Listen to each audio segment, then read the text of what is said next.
My brothers and sisters, ladies and gentlemen, sons and daughters of Africa, today we gather at the edge of history. Something extraordinary has happened, something so unexpected, so profound, that it now shakes the foundations of politics, economics, and power across the world. Moments ago, Africa News confirmed what analysts are already calling the most stunning discovery of the century. Deep beneath the scorched mountains of Burkina Faso, engineers have uncovered what could be the largest diamond deposit ever found on this planet. But this is not a story about mining. This is not a story about wealth. This is a story about destiny.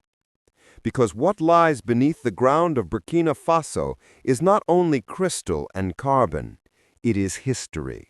It is pride.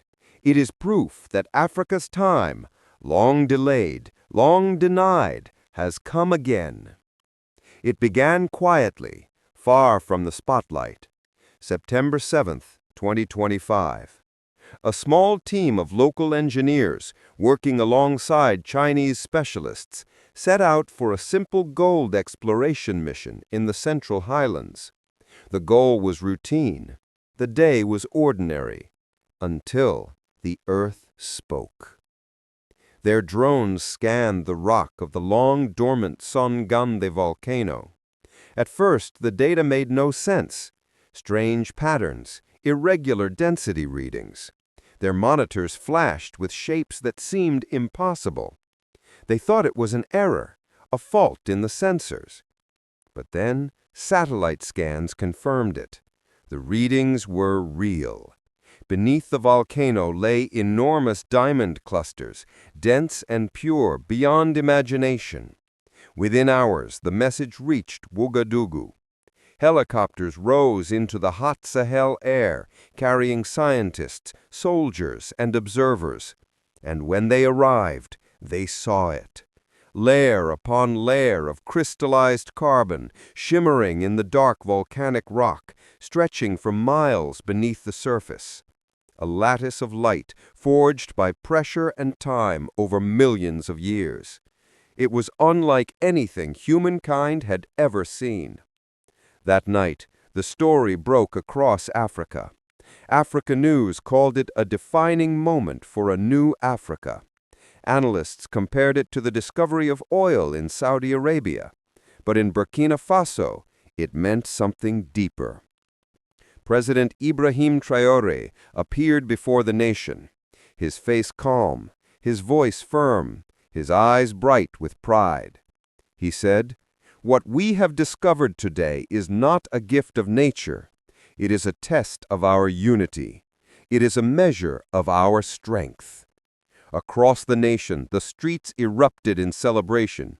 Children danced, traders cheered, elders told stories around fires, saying the ancestors had hidden this treasure until their children were ready to rise.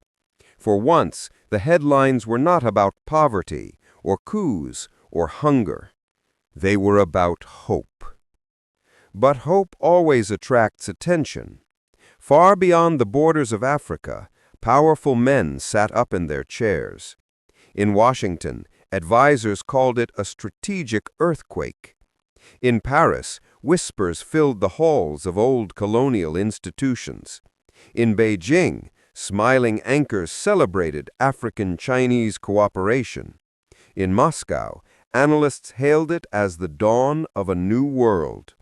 For the first time in decades, the global centers of power all turned their eyes toward one small landlocked country, Burkina Faso.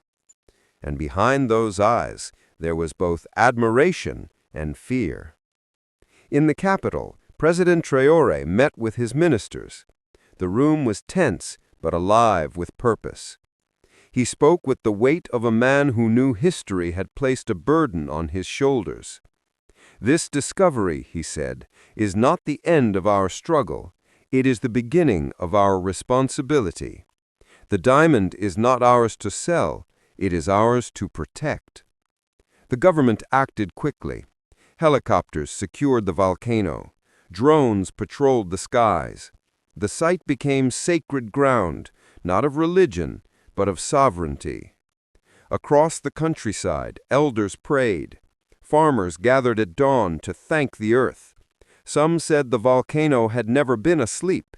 It had been waiting for this generation, for this leader, for this moment. But the world does not stay still.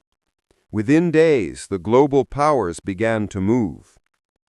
In Washington, think tanks issued reports warning that Burkina Faso could become a new center of influence in Africa.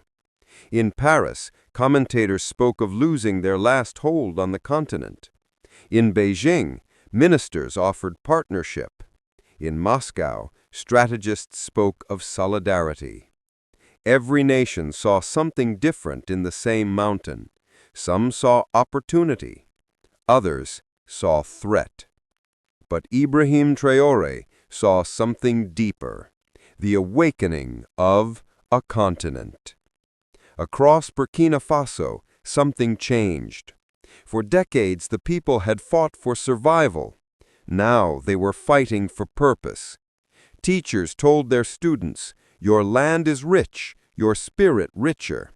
Youth marched in the streets chanting, "Our land, our wealth, our future." The discovery had become more than a geological event. It was a psychological one, a moral awakening, and President Traoré made sure it would stay that way. He launched a national plan with 4 pillars: technology, education, sovereignty, and sustainability. Chinese engineers provided advanced exploration tools. Russian advisors offered security intelligence, but Traoré was firm. All operations will remain under Burkinabe command. He announced a national mining academy to train young citizens in geology, robotics, and environmental protection. "This is not about diamonds," he said.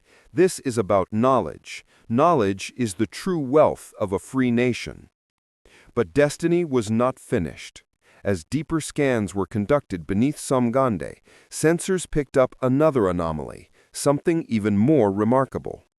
Layers of minerals no one could identify at first. When the results came in, scientists were stunned. Buried beneath the diamonds lay vast reserves of rare earth elements, the critical materials used in satellites, electric vehicles, and advanced defense systems. The meaning was explosive. The Somgandé volcano was not just a diamond mine, it was a key to the future. For the United States, it meant dependency on a nation aligned with the East. For China, it meant validation of its partnership in Africa. For Russia, it meant new leverage in global politics. Markets trembled, currencies shifted. The world realized that what slept beneath Burkina Faso could change global power itself. Then, when the world expected silence, Ibrahim Traoré spoke again. In a live broadcast watched across Africa, he made an announcement that would change the course of history. He said, "We will not face this alone. We will not allow others to divide us. Today, I announce the formation of the Pan-African Strategic Resources Consortium, a coalition for all African nations to protect and manage our mineral wealth together." He paused, then said the words that sent shockwaves around the world. "We will not compete for crumbs. We will build together, for Africa, by Africa." In Paris, they called it defiance. In London, they called it risk. In Washington, they called it rebellion. But in Africa, they called it rebirth. Newspapers across the continent carried one headline: "History has turned." In Accra, in Lagos, in Nairobi, in Johannesburg, crowds gathered in public squares to watch the speech again and again. They saw in Traoré not just a leader, but a reflection of themselves. A man who dared to say what millions had long believed, that Africa does not need permission to rise.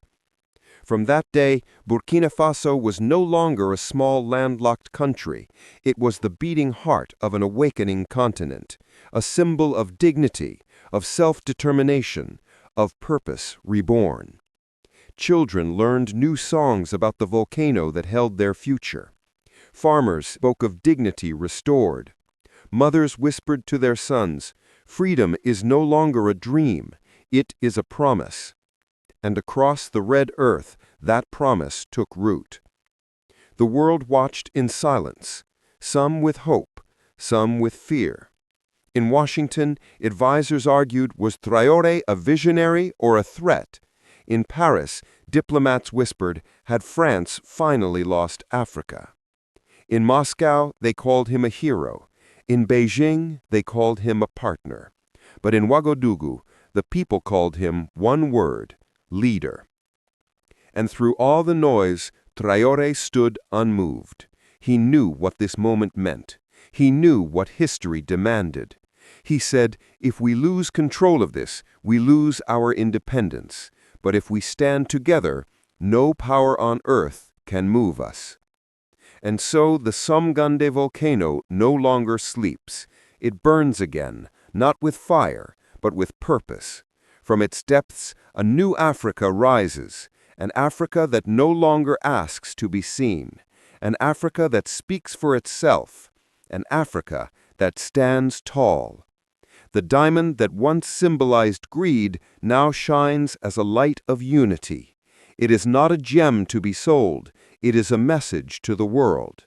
That Africa's destiny will be written by Africans.